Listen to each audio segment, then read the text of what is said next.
I never thought I'd be standing in the driveway of my home in the suburbs of Boston and watching flames eat everything, of clothes I owned, but there I was on a cool fall night, the air thick with, there was smoke and the bad smell of burning cloth, and my husband Tom's face was scrunched up with anger. He is usually very calm. His mood broke like glass on concrete. Evelyn, his mother, stood beside him, her thin lips curled into a smile. It hadn't always been this way, a smug grin of victory that made my stomach turn. When I met Tom for the first time at a coffee shop 5 years ago, I thought I had found my true love. He was attentive and seemed to truly care about what I had to say and how I felt. We shared our laughter while enjoying steamy love. We had dreams and fell in love in the busy streets of Boston. In just 18 months, our wedding day was filled with joy and excitement. There was hope and promise of a prosperous future together, but as the months went by, the guy I married started to disappear, swapped with someone I barely knew. It began with a rude comment. Persistent criticism preceded a lack of warmth. He'd say, "Sarah, darling," with a smile that never quite reached his eyes. Arrogant, "Don't you think you should try a little harder with dinner?" My mom's pot roast is truly delicious. Evelyn, my mother-in-law, was a remarkable presence in our lives. She moved in with us soon after the wedding, saying she was lonely and wanted to start a new life.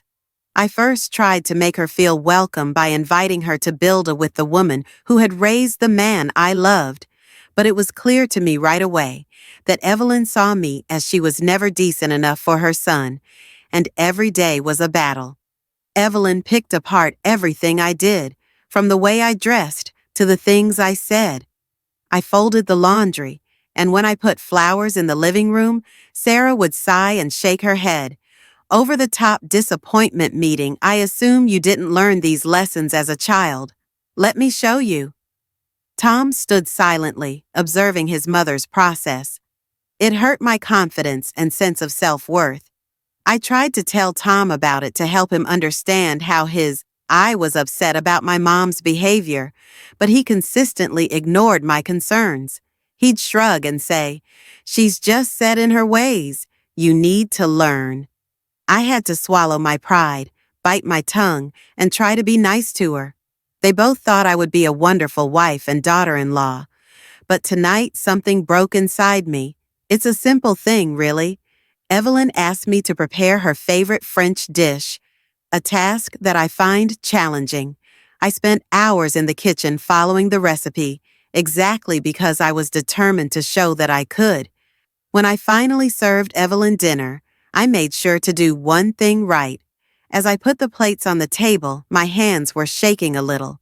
She took one bite and then spit it out. "This is not edible," she said, shoving it away. "I can't believe you'd serve this to your family, Thomas, darling," she said, an irritable look on her face. "I think it's time." I felt something break inside me as we talked about finding someone better able to do the housework. At that very moment, years of anger and hurt came rushing out. "I've had enough," I said in a strangely calm voice. "I've been trying for years to make you both happy, but nothing I've done has succeeded. Is it ever satisfactory enough? I'm done." There was a dead silence. Tom's face turned dark, and his eyes lit up with rage. He stormed out of the room without saying a word. Someone pulled open closet drawers from the dining room and up the stairs. The doors slammed behind him as he came back down. His arms were full of my clothes, from my favorite jeans to the I wore a lovely lace dress on our first anniversary. "If you're done," he growled, "you won't need these any longer," and he walked out the front door. I followed him, scared and confused. When Tom piled my clothes into a heap in the garage, my mind struggled to decide who was more important. He pulled a lighter out of his pocket, and I gasped, "Dawning what?" He didn't answer, but with a flick of his thumb, the lighter went off. The small flame caught on the edge of my favorite sweater in an instant and quickly spread through I was horrified to see years of memories burn away. The dress I wore to my college graduation, the happy memories. I wore a t-shirt from high school and a scarf that my grandmother made for me before she died. Evelyn showed up. In the doorway, the moving flames lit up her face, and she looked happy. When I asked Tom if this was the outcome she had been striving for all along, his eyes turned cold and strange. Don't like it? File for divorce and leave him. He swore, "You're worthless to me if you won't listen in." At that moment, something changed inside me. The fear and confusion left me. Instead, I felt a strange calm. When I looked at Tom, I didn't see the man I had fallen in love with. However, it was his mother's negative actions that enraged and impacted the stranger. I looked at Evelyn, and her smug face lit up. I felt nothing but sadness as my things burned away without saying a word. When I went back inside, I saw a stack of papers that Tom must have had lying on the kitchen table. They were divorce papers. I was ready for this moment and made sure my hand stayed steady as I picked up a pen. I signed my name on each marked line. I didn't think twice about it. I put down the pen because this part of my life was ending and a new one was starting. When I looked up, Tom was watching me from the doorway. His face showed a mix of surprise and sorrow. Maybe, but it was too late for that now. "Okay," I just said in a calm voice. It was clear. I grabbed my bag from the hook by the door and made sure my phone and wallet were inside. As I walked out the front door, I felt lighter than I had in years. They were the only things I still owned. "Goodbye," Evelyn hissed. "The last time I heard your shrill voice behind me." You never met Thomas's expectations. I didn't look back. As I descended, the refreshing night air touched my face. I walked down the driveway, past the charred ruins of my old life.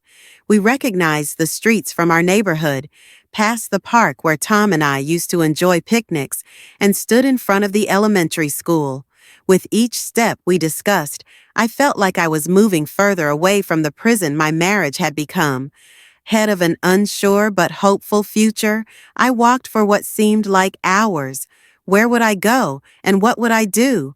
My mind was full of questions and ideas. I didn't have any clothes or a place to go. Even though I had nowhere to stay and almost no money of my own, I felt When I got to the end of our street, I felt free in a way I hadn't felt in years. The friends list on my phone was full of names I hadn't talked to in a very long time. I pulled out my phone and scanned through them. As my life became more focused on Tom and Evelyn's needs, I slowly lost touch with family and friends. There was a name that made my heart flutter: Sophia. Sophia had been I had a best friend in college who knew me better than I knew myself. But after college, we stopped seeing each other. I got married, and our rare catch-up calls became less and less common. The last time we talked, I expressed concern about my relationship with Tom, recognizing that something was amiss despite the facade I had meticulously maintained. I told her not to worry back then and that everything was fine now. Now, I wondered if she had known the truth long before I was prepared to face it. I inhaled deeply and pressed the button. Press the call button. The phone rang 3 times. I was on the verge of hanging up. I heard a voice I knew. "Sarah, is that you?" It was Sophia's warm voice. Fear broke something inside me, and tears that I hadn't let fall earlier started to flow easily down my cheeks. Sophia choked up and said, "I need help." There was a short pause, and then Sophia's clear voice came through the line, asking, "Where are you?" "I'm coming." I felt a spark of hope in my heart as I told her where I was on my way to get you. It wasn't the end. It was the beginning, and I felt joyful for the first time in years. Sophia came in what seemed like minutes, but I knew it must have been hours. She was ready to see where this new path might lead. I was sitting on a bench in a small park not far from where I made the call for at least 30 minutes. My mind was still running wild. After experiencing the events of that night, seeing her car arrive filled me with such relief that it left my legs weak. As I stood up, I almost gave way. Initially, she remained silent, but she responded with a powerful hug. She smelled like her favorite perfume, something sweet and comforting, which made me think of studying late at night. She told me about her hopes and dreams for the future. How could I have let this friendship go, Sarah? Sophia spoke softly, averting her dark eyes from my face. Let's get you out of here. The drive to Sophia's apartment was a blur. I stared out the window at the familiar Boston streets going by every mile. Sophia didn't ask me for details, which took me further away from the life I knew. Instead, she filled the silence with soft sounds. Despite numerous assurances, we didn't feel safe until we entered her cozy living room. With hot tea in our hands, the story just poured out of me. I told her everything about how my memory was slowly failing. Wife Evelyn's constant criticism made me feel like I was suffocating. It had been building up for years. At the part about Tom burning my clothes, Sophia's grip on her coffee mug tightened, causing her knuckles to turn white. She hissed, "Jerk!" in her normally calm voice, prompting Sarah to apologize. I knew something wasn't right, but I didn't think it was this bad. I shook my head a lot. I couldn't help but smile, but I didn't want anyone to know. I kept thinking, if I could achieve perfection, things would improve, and I made a greater effort. The words hurt my tongue with their full weight. Sophia reached out and placed her hand on mine as my self-deception sunk in. That night, Sarah, none of this was your fault. I cried myself to sleep on Sophia's extra bed while wearing borrowed clothes. For the first time in years, I felt freedom from holding on, not anger or sadness. I had to force myself to be that person for a long time. The following few days were filled with activities, with Sophia consistently leading the way. The practical person assisted me in creating lists of all the tasks I needed to complete. The first task on the list was to dispose of clothes that I couldn't keep. We borrowed hers for a while and then went to some thrift stores to put together a simple outfit that fit me better than Sophia laughed as I twirled in a skirt that Tom would have thought was too short for me. I had forgotten how much I missed your style, so I smiled a sincere smile that did not appear out of place. I forgot I had a style. The next thing was practical. I needed a job and a place to live. It was challenging to plan for the future, but Sophia broke it down. We updated my resume by going through my work experience in small steps to remind me of skills I had forgotten I had when I was in college and worked in marketing. If I let that part of myself fade away, Sophia told me, you're still in there. One night, as we looked through job ads, Sarah, the Sarah I knew in college, was smart, driven, and full of ideas. For some time, I remained uncertain, yet I was determined to attempt every minor one. Making choices about what to wear, looking for jobs, or even just what to eat for dinner felt like reclaiming a piece. Sophia set me up with her a week after I left my old life. My friend Rachel, a divorce lawyer, is here to help you understand your options. Sophia told us that Rachel was a short woman with a straightforward attitude when we walked into her office. She immediately put me at ease as I told her my story, this time with a little more space and clarity in her face. "Grew more serious, Sarah," she said, when I was done leaning forward in her. "Tom's actions were violent and possibly illegal. Doing things like that to your property is against the law during a divorce." I was shocked and blinked. Rachel's smile was sharp, wasn't it? It didn't matter when you signed those papers. They became part of the divorce case. And let me tell you, judges took that into consideration. People don't like that kind of spiteful behavior. For the first time, I let myself feel a flicker of, instead of feeling helpless, I was filled with a justified rage that sent shivers down my spine. Straighten up, what are you saying? That's what Rachel answered, her eyes shining. If you choose to proceed, we have options. We could potentially pursue compensation for the damaged property. While it may not heal emotional wounds, it may provide the funds to start over. When I left Rachel's office, I had a lot to think about. I almost wanted to just leave. Still, a part of me wanted to leave Tom and that whole life behind, and that part was getting stronger every day. But as my mind raced that night, I had to accept responsibility. I thought about all the times I had sucked up my pain and toned down my feelings to keep from making things worse. I considered the possibility that other women might be feeling similarly trapped and alone. They likely took pride in the ease with which they managed to rid themselves of me by morning. I had already made up my mind, so I called Rachel. I informed her that I wanted to proceed with the case.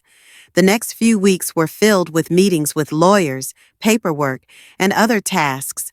Rachel and her team did a fantastic job of getting ready by writing down every instance of mistreatment I could remember. It hurt to bring up memories. I tried to forget, but it felt beneficial to let them go. I remember that every piece of proof we gathered made me feel like I could shed another layer of the person I had been forced to become. As life progressed, I secured a position at a small marketing company. Despite my lack of experience, the owner, Diane, took a chance on me. "We all have parts of our lives we'd rather forget," she said with a knowing look when I tried to explain my work gap. "Tell me what's going on. What counts is where you go from here." I threw myself at work. I found skills I thought I had forgotten and used them successfully every time. Every compliment I got from Diane or my coworkers on the project made me feel a little better about myself. I began to remember that Sophia was my rock when things got tough. I used to be a driven, artistic, and full of ideas person. She was there for me when I reached every little goal, from getting my first paycheck to finding a tiny studio apartment. I could afford it myself. "Look at you." She proudly pushed a used couch up the narrow stairs. I rolled my eyes but couldn't hide my smile from the ashes. "Isn't that a bit?" Sophia laughed and said, "Honey, after everything you've been through, you deserve a little drama." As the weeks went by, the worry and fear that had been a part of my old life vanished as I grew accustomed to my new one. I found old hobbies again in those early days, when the fear started to fade and the sense of potential began to grow. I made new friends by drawing, reading for fun, and going for long walks through the city I used to love but had stopped going to. Friends from work began volunteering at a nearby women's shelter, gradually reuniting a previously disconnected group. It became mine, but I couldn't forget what I left behind. As my divorce court date approached, I realized this part of my life wasn't over. Rachel informed me that our case was strong, but the prospect of facing Tom and Evelyn once more filled me with mixed emotions. I stood in front of the mirror in my tiny bathroom the night before the hearing, studying I saw a different woman in the mirror than the one who left that burning driveway. A few months ago, Sophia got me to cut my hair shorter and add highlights to some streaks. My posture was better, and my eyes were clearer. It was easier to see that I was myself. "You've got this," I told my mirror, crossing my arms, shoulders. "No matter what happens tomorrow, you've already won." Just as I turned away from the mirror, a text message came on my phone. "Sophia, you can count on my presence tomorrow." I smiled, feeling thankful for the friend who had saved my life. No, I wasn't alone. I was ready to start my new life on my own the morning of court. The day dawned clear and bright, a beautiful fall day in New England. I woke up as I went about my morning routine of taking a shower, making coffee, and putting on the clothes I'd laid out the night before. I felt an alarm in my stomach, not worry. I tried to use the energy I had from the night before to make myself determined that today wasn't just about facing Tom and Evelyn. It was about standing up for myself, perhaps for the first time in years. Sophia showed up on time with she placed the paper bag on the table and declared, "Coffee and bagels for the breakfast of champions, my little kitchen counter. Are you ready?" I inhaled deeply and cleared my throat. I purchased a brand new jacket from a thrift store. It made me feel, present yourself as a professional who deserves respect.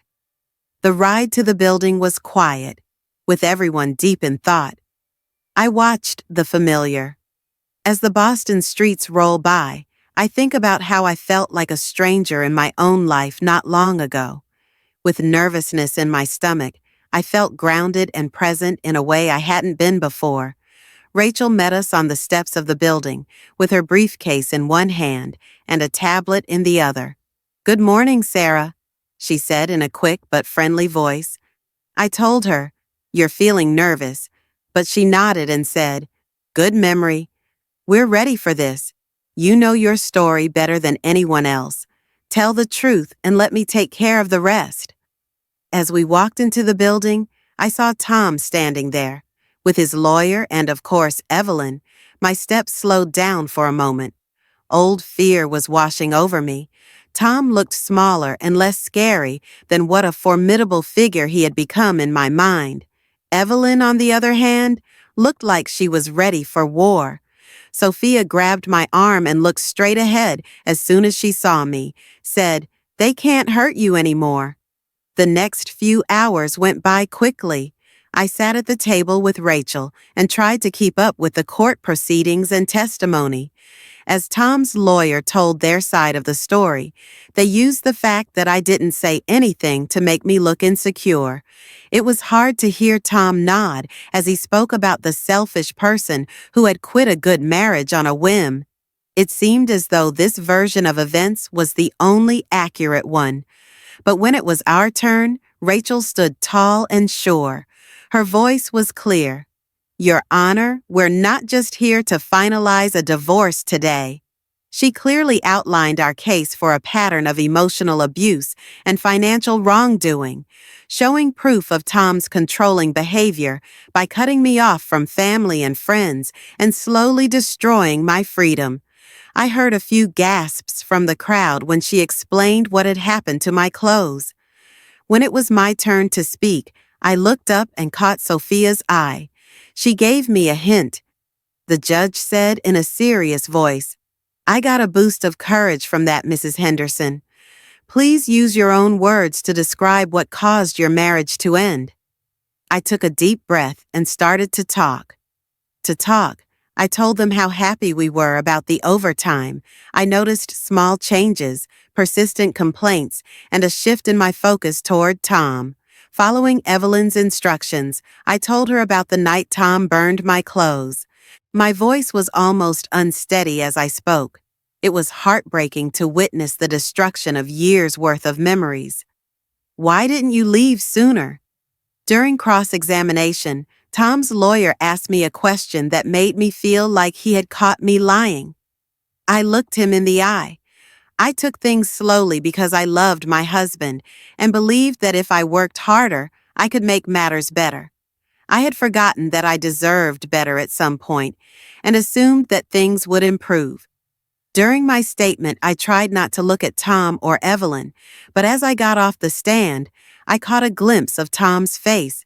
He looked shocked, like he was hearing this story about our marriage for the first time. I was, on the other hand, shocked. While they were scowling and yelling at their lawyer, the rest of the hearing progressed quickly. The judge then listened to the final arguments. There were arguments from both sides, and when he finally spoke, he looked serious. Words sent a shock through me. Based on the facts, I believe Mr. Henderson's actions are emotional. Mrs. Henderson is eligible for compensation for her damaged property because she abused it and destroyed it on purpose. Things they own and a bigger share of the couple's assets to make up for lost business chances during the marriage. I was shocked when Rachel squeezed both of my hands. "Breakup. but realizing I wasn't crazy for going through what I did were strange or not right. When we left the courtroom, I felt better than I had in years. Tom attempted to discuss his situation with me. I looked like I was angry and maybe even feeling bad about something. But Sophia and Rachel quickly surrounded me, making a protective shield. "It's over," I told Tom in a quiet voice. "Please, just let it end."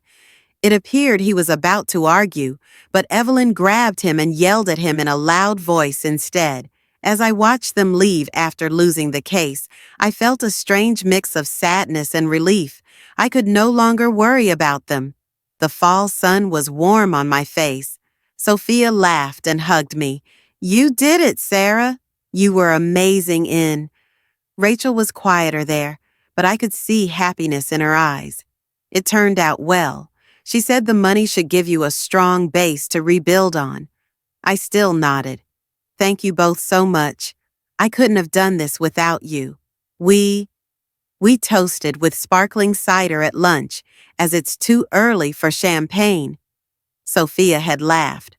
For the first time in a long time, I made real plans while we ate. With the money, I could take some classes or even start my own small marketing firm. "Look at you," Sophia said.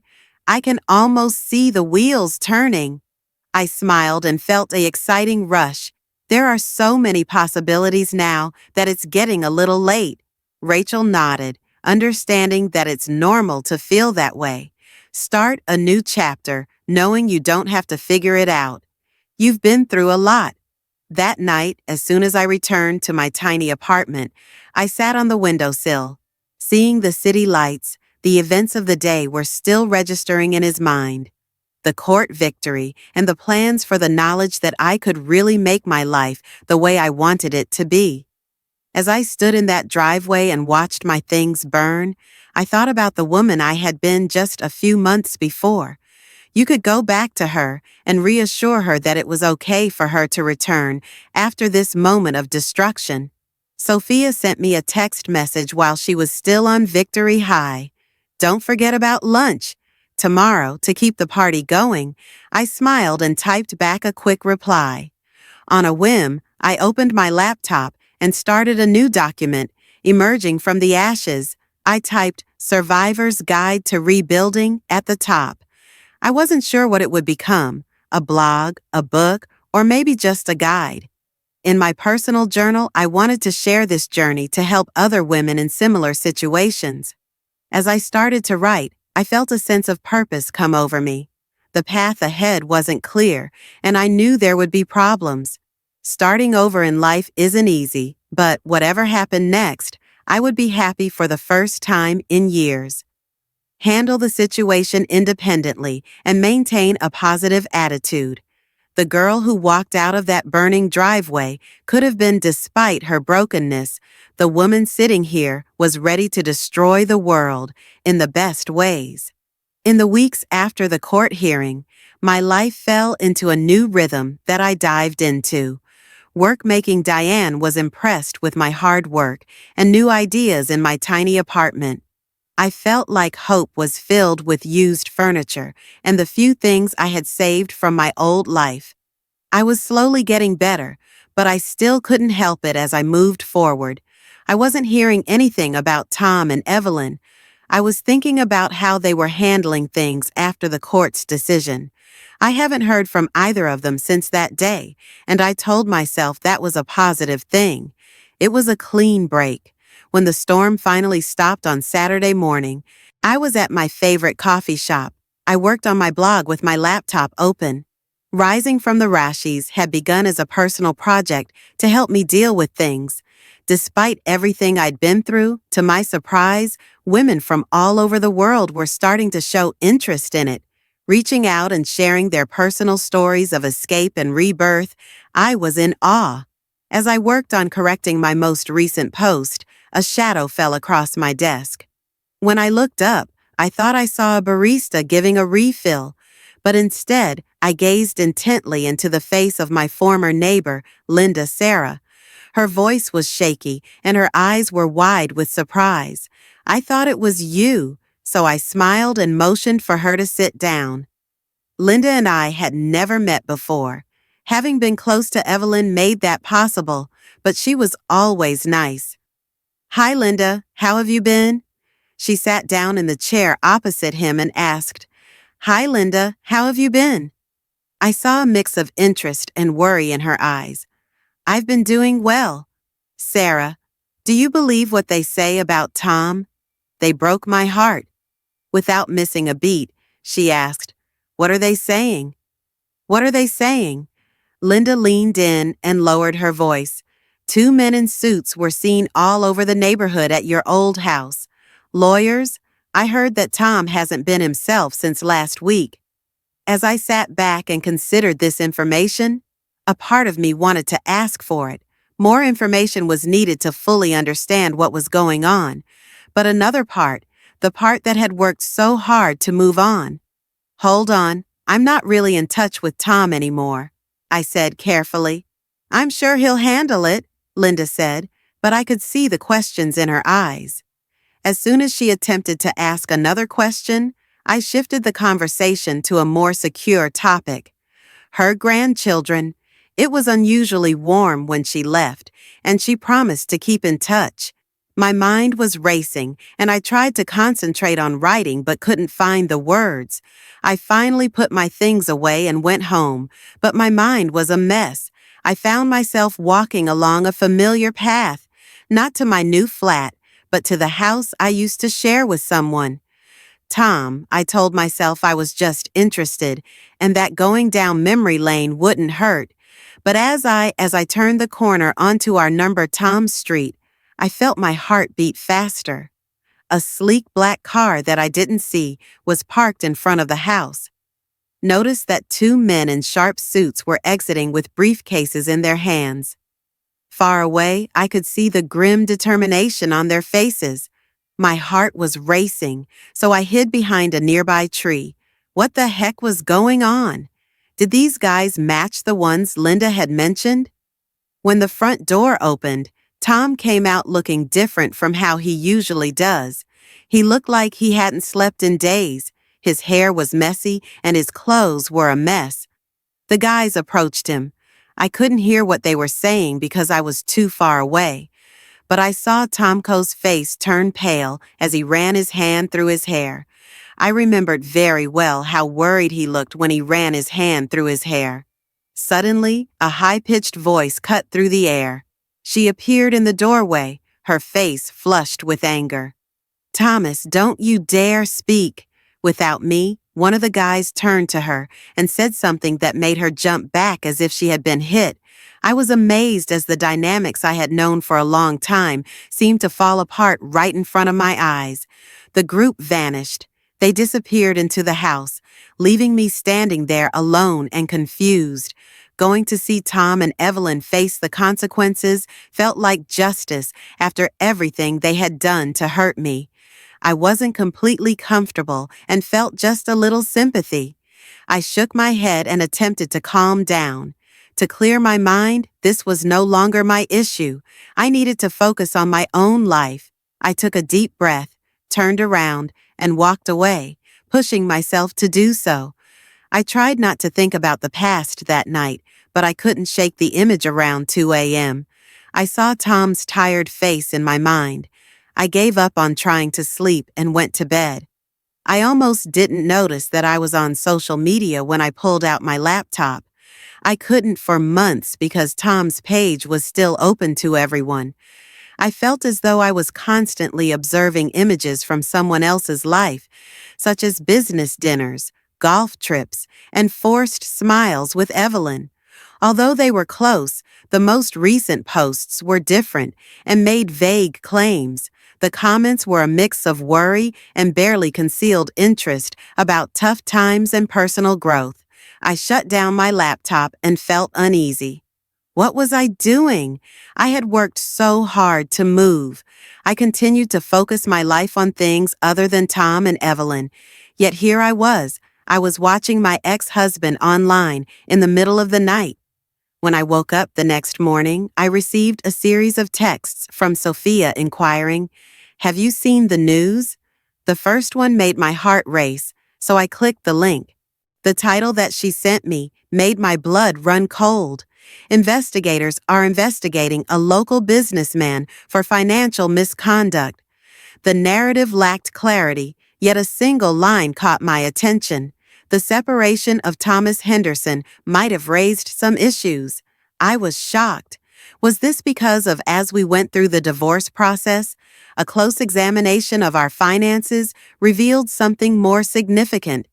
I reflected on all the moments we spent together.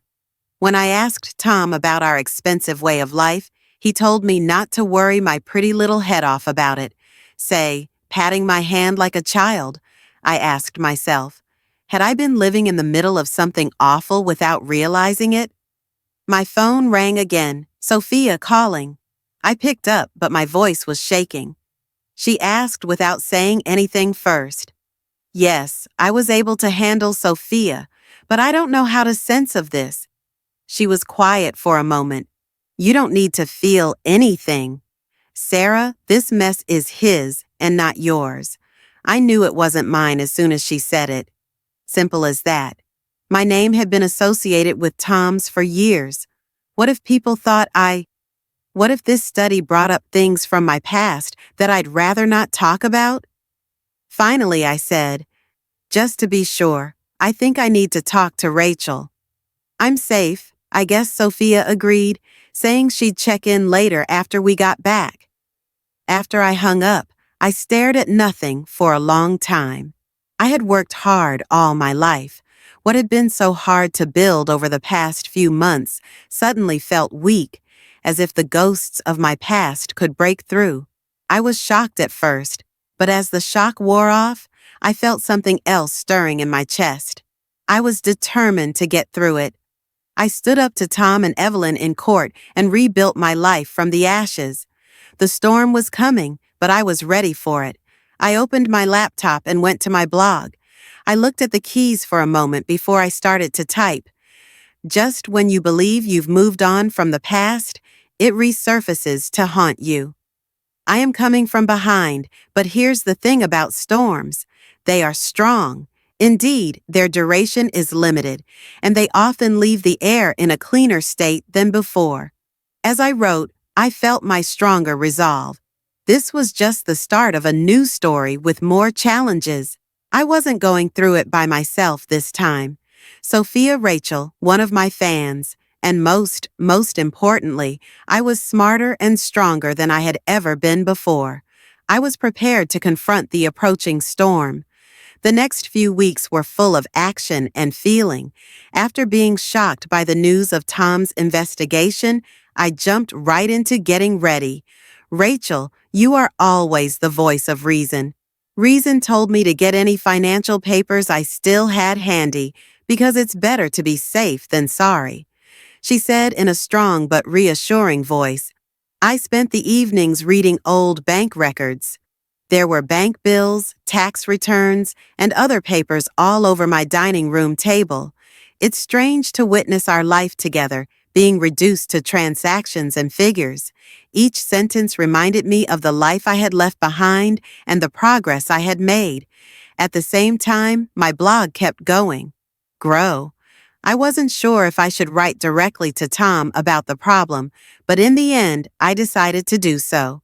We are discussing it in a general way, focusing on how it feels and what it's like to have your past come back to haunt you. A huge number of comments came in from women who had been through similar things and were willing to help. As people shared their own stories of strength, one comment stood out to me. A reader named Jessica wrote, "You're not just rising from the ashes, you're showing us all how to fly." Became a mantra for me in the hard days that followed. It was a cool fall morning when I received the call. Would change everything once more. I was diligently working on a new project. When my phone rang during the campaign, Rachel's name appeared on the screen. Sarah, with a tense voice, asked, "We need to talk. Can you meet?" After an hour, I ate lunch with Rachel across from me in a small cafe. As she explained what was going on, the probe into Tomco's finances has She explained that she had encountered some problems, her eyes shining brightly. There is evidence that he has been concealing assets for years, to which you have a legal claim. I was unable to understand how or why assets should be hidden. From what we can tell, Rachel's smile darkened around the time you arrived. Tom, a married man, has been depositing money into foreign accounts without disclosing his income. The works. And here's the kicker. A significant portion of it appears to have been Evelyn's idea. I sat back and was shocked by all of those ideas. Every time I had questions about our finances and received ambiguous or non-existent answers, everything suddenly made sense. What does this mean? In a barely audible voice, I inquired, "What does Rachel say?" "Let them know that we can reopen the divorce deal if we can show that Tom hid these assets on purpose. During the process, you could potentially receive a significantly larger settlement in the coming months." Tom's lawyers fought in a blur of court dates, depositions, and long nights, tooth and nail, but as the weeks went by, more emails showed proof. Tom and Evelyn were discussing how to conceal money transfers from banks to accounts. The Cayman Islands and even a secret place in the Bears were unknown to me. I struggled to cope with everything. Part of me felt vindicated when I finally saw the truth about I knew who Tom and Evelyn really were. But I also felt very sad for the man I used to love. Wished we could build together. We scheduled the final hearing for a chilly morning in December. I woke up early with a stomach ache. As I put on the sharp blazer and pencil skirt Sophia had helped me choose, I looked at myself in the mirror. The woman who was looking back at me looked strong and sure of herself. There were a lot of people in court when the broken person who had walked out of that burning driveway months before cried. News of the case had spread, and it looked like half of Boston's legal community had come to watch. I kept my eyes open. I didn't look for Tom or Evelyn in the crowd as I walked in, but instead I stepped forward immediately. The judge then came in, and the proceedings started. I had a strange sense of calm. No matter what happened today, I knew I'd be okay. Okay, I had my job, my friends, my blog, and the judge's decision when it was announced. "The decision was clear-cut based on the facts," she said, her voice echoing through the empty courtroom. "In this case, the court finds that Miss Henderson purposely hid assets during the first divorce procedures. The old agreement is now void, and we will decide on a new asset distribution." A grumble went through I sat there barely breathing. As the judge continued to explain the new upon completion, Rachel gripped my hand and exclaimed, "We succeeded!" As I left the courtroom, I saw Tom for the first time. He looked like he had lost. Evelyn was nowhere to be found. When our eyes met for a second, I saw a flash of he felt a sense of regret and sadness prior to his departure. The air was crisp in December. Sophia was waiting, and she was clean and almost jumping with joy. "Ask what happened." I took a deep breath and felt the weight of the past year lift off my shoulders. "It's over." I stated that the situation had reached its conclusion. That night, Sophia, Rachel, and I partied. As the night went on, I raised champagne glasses in my small flat. The subject of the future came up. What will happen next for the rising phoenix? Sophia asked with her eyes shining. I laughed and shook my head, but I'm not really. For a long time, it's been all about survival and getting through the next. Now that I know what I was going to say was true, I stopped talking. The next morning, I woke up early with a clear head and thought, I can do anything. I made coffee, sat down at my laptop, and started a new project. It was simple to put words together, dear readers. Today marks the conclusion of a lengthy and challenging journey, but it's more significant than that. This marks the beginning of something new and exciting that is entirely mine. For a long time, I defined myself by the relationships I had and the assumptions other people had of me. I thought another person could make me whole, But the last few months have taught me that the only person who can truly to complete you is to be yourself. I don't know what comes next, but I do know this. I'm prepared to tackle any challenge, and I hope you'll join me on this journey. Here's to new starts. We are rising from the flames and to the amazing strength we all have inside us, with thanks and hope for Sarah. When I hit publish on the post, I felt like the Sarah who had stood in that driveway and watched her things go was no longer a part of my life.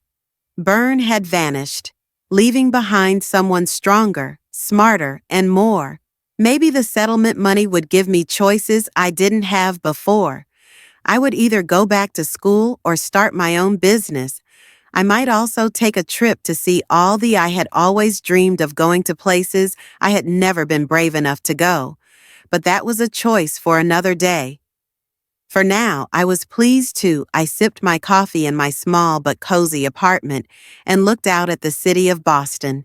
The future seemed far away.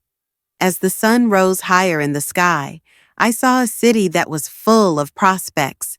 I smiled to myself in shades of gold. It appeared as though karma had prevailed, but it wasn't in court or in the deal that I felt real victory. My true victory lay in the woman I had become at that moment.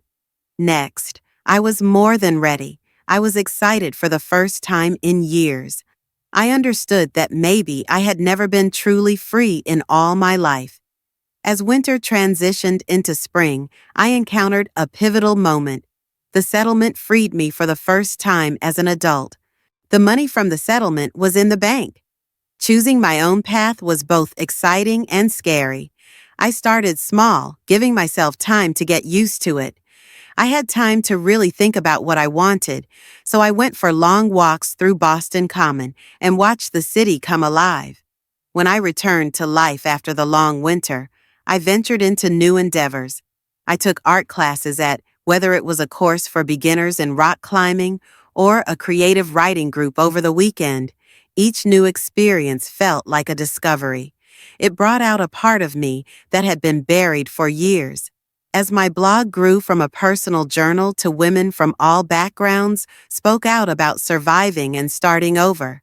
I spent hours replying to comments and emails with words of support and encouragement. It was while I was writing late at night, a thought began to form. What if I could do more? What if I could take it? I used everything I knew about being strong, rebuilding, and finding power in the darkest times. I called Sophia the next morning to help other people. I think I know what I want to do. Next, I informed her.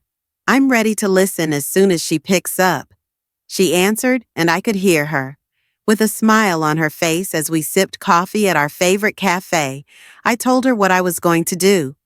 A nonprofit organization assists women in regaining control over their lives after escaping abusive situations. All the things I wish I had been able to get when I first started out. Job advice, financial literacy workshops, and career counseling. As I walked out that door, Sophia listened carefully, her eyes brightening with each word. Once I finished speaking, she extended her hand and clasped mine. Sarah reached across the table and gently squeezed my hand. "This is amazing," she said. "You're going to make a difference in people's lives." The next few months were very busy. I conducted extensive research by contacting shelters for victims of domestic abuse, legal aid groups, and other nonprofit organizations. I wanted to gather as much information as possible about the existing tools and identify any gaps. I started taking business classes at a nearby community college because I wanted to build a strong base for my new business. At first, going into the classroom felt strange. I was older than most of my students, and there were times when though I felt out of place at first, I grew to enjoy the task as the weeks went by.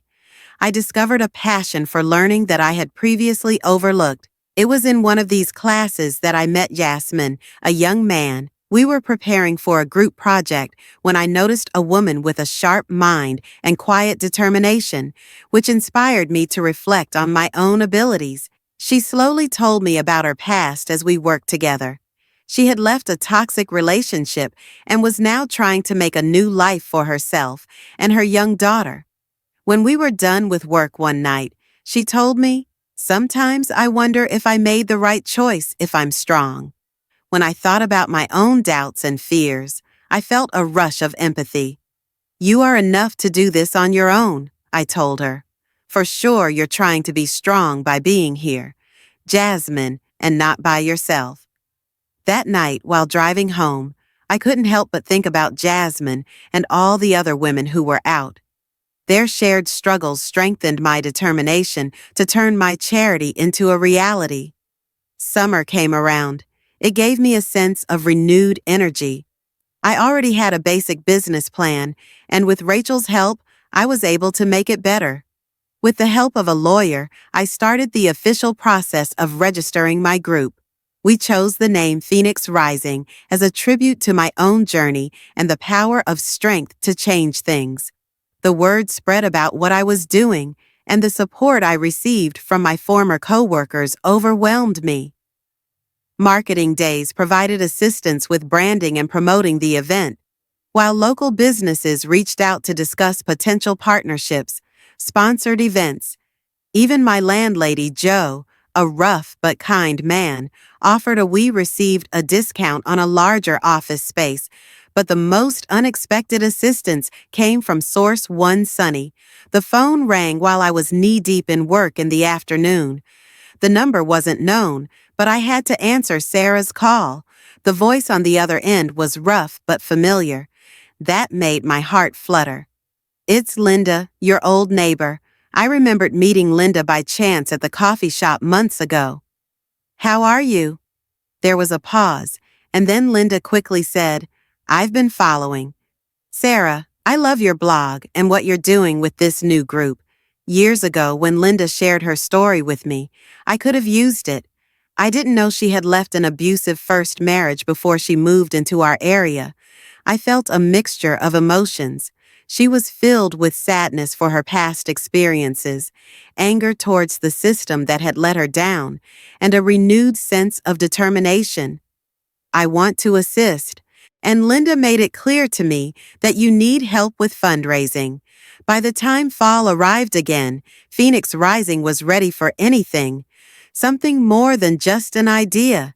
We had a small but committed team, an office full of life, and our first prototype. After getting the programs up and going, I split my time between doing office work, meeting with clients, and writing. Talk about spousal abuse and recovery. It wasn't always easy, and there were challenges. At night and early in the morning, I experienced moments of doubt and anger, but each time I encountered a woman taking her first steps in the direction of freedom. Every time I saw someone's eyes light up with hope again, I knew I was in the right place. A year and a day after the last court case that transformed my life, I found myself once again in the same position. In the coffee shop where I started my blog, I couldn't help but be amazed at how much my phone had changed. Got a text message from Sophia. I turned on the local news and was interested, so I opened my iPad and navigated to the news website. There was an in-depth story about Phoenix Rising, complete with interviews. As I watched some of the women we helped, tears came to my eyes. When these women who had been where I was stood tall and talked with confidence about their journeys, their dreams for the future. The doorbell rang, and when I looked up, I saw Jasmine walk in. She saw me and her face lit up with joy. "I got the job," she yelled as she slid into the seat. "The project I mentioned last week is located across from me. I start working on it on Monday." I reached across the table to squeeze her hand. "My heart is full, Jasmine," I said. "That's great. I felt so proud of you as we talked about her new job and her daughter's upcoming school play. Happiness washed over me. This is why I started Phoenix Rising in the first place. Not just do I help women get out of bad situations and then help them thrive afterward. As I walked home that night, I thought about this. As I walked through the busy streets of Boston, I thought about the painful trip that had brought me here. My story included fear, sadness, and hopelessness, but not the end. I thought about the woman. I was in the yard, watching my clothes catch fire. I wished I could tell her that the fire was out. Things in her life that seemed to be ruining her were actually making her stronger, tougher, and more. As I got to my apartment building, I stopped for a moment to be truly myself. It was challenging to see the stars because of the city lights, but I thought about all the women out there. Who was there when I felt lost and alone, and I promised them in my head? The future stretched out in front of me. I had to keep fighting and helping to be the light I needed in my darkest times. Me with opportunities and obstacles, but I was ready for them because I was from the ashes comes a phoenix, and my fire was just starting to burn.